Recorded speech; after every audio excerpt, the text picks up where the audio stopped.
Assalamualaikum warahmatullahi wabarakatuh. Kembali lagi bersama saya, Hazli Al-Fadli, dalam konten video Ngobrol Asik.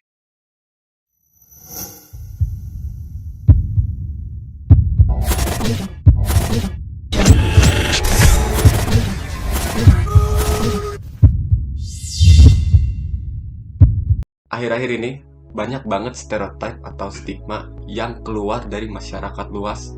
Pastinya teman-teman juga sudah pernah dengar tentang apakah benar kalau kita ingin jago ngoding, kita harus jago matematika dulu.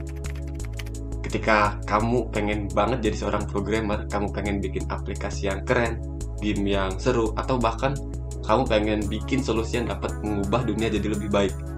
Atau kamu malah mempunyai mimpi untuk menjadi programmer di Google, di YouTube, atau di perusahaan-perusahaan keren lainnya. Dan di saat kamu mulai belajar, ada aja yang ngomong bahwa kalau mau jadi programmer itu kamu harus jago matematika dulu. Atau kalau nggak bisa matematika, kamu nggak usah belajar coding. Nah, pasti pernah dengar kata-kata tersebut. Dan ketika kamu merasa benar dan merasa nggak jago matematika, kamu mulai ngerasa insecure, mulai nggak semangat buat lanjutin mimpi kamu menjadi seorang programmer. Tapi bener nggak sih omongan tadi itu? Nah, buat kamu yang merasa relate dengan kondisi ini, kamu wajib banget nonton video ini sampai habis. Untuk ngebahas hal ini, kamu perlu tahu terlebih dahulu sejarah komputer dan sejarah pemrograman. Jadi pada tahun 1822, ada seorang mahasiswa dari Universitas Cambridge bernama Charles Babbage menciptakan alat bernama different machine. Alat ini adalah alat mesin mekanik yang mampu melakukan pemrograman untuk memecahkan masalah. Dan mesin ini adalah cikal bakal komputer modern yang ada pada saat ini. Satu abad berselang, pada tahun 1945, seorang ilmuwan Jerman bernama Konrad Zuse berhasil membuat bahasa pemrograman tingkat tinggi pertama di dunia yang mampu menciptakan program catur pada komputer untuk saat itu. Bahasa pemrograman ini berasal dari berbagai operasi dalam matematika. Saking matematikanya nih, nama plan calculus sendiri tuh berasal dari plan calculus atau rancangan kalkulus, sebuah cabang ilmu yang ada dalam matematika. Dari cerita-cerita ini terlihat banget kan bahwa betapa kuatnya hubungan pemrograman dan matematika. Ilmuwan komputer Edgar Dijkstra dalam salah satu tulisannya pada tahun 1975 mengatakan bahwa pemrograman itu sendiri adalah cabang terapan dari matematika. Untungnya, saat ini buat mulai belajar ngoding, kamu nggak perlu jago-jago amat di matematika. Semakin berkembangnya zaman, semakin banyak aja jalan yang memudahkan para calon programmer buat mewujudkan mimpinya. Yang paling penting dan mendasar adalah kemampuan kamu untuk memecahkan suatu masalah. Dan ini nggak cuma bisa didapatkan dari matematika, tapi kamu juga bisa mengasahnya dari bermain catur, sudoku, game strategi, atau hobi-hobi lainnya yang dapat mempertajam logika. Kemampuan berlogika ini ngebantu banget buat kamu memahami algoritma dalam pemrograman. Algoritma sendiri adalah instruksi yang diberikan kepada komputer untuk mengerjakan hal-hal yang diperintahkan.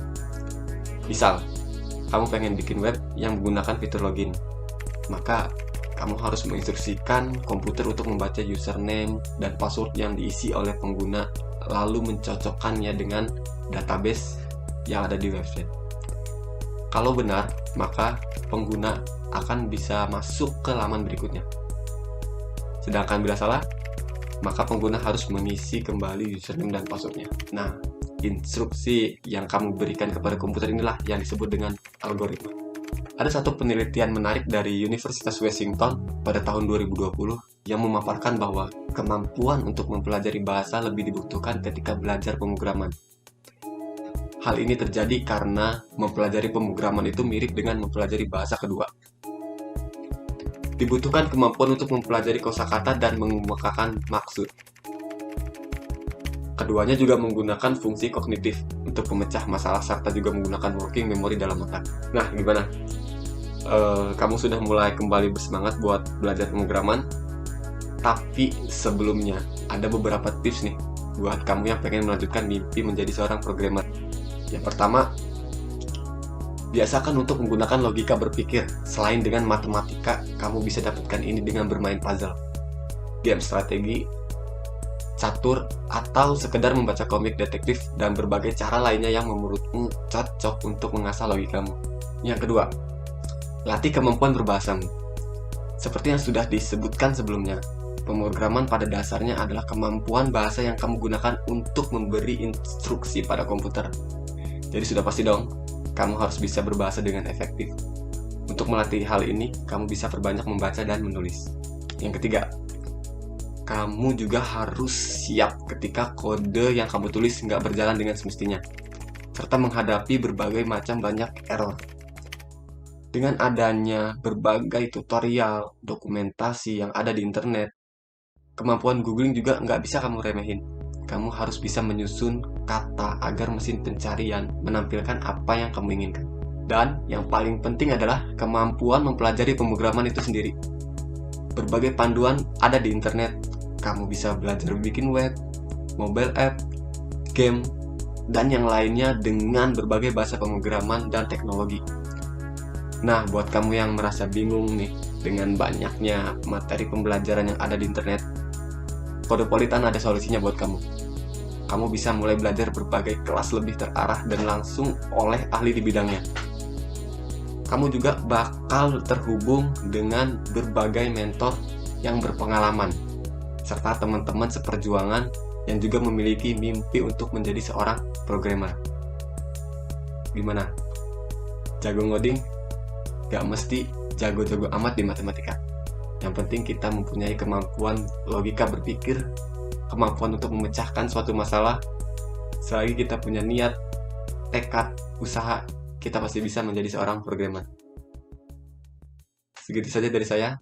Terima kasih.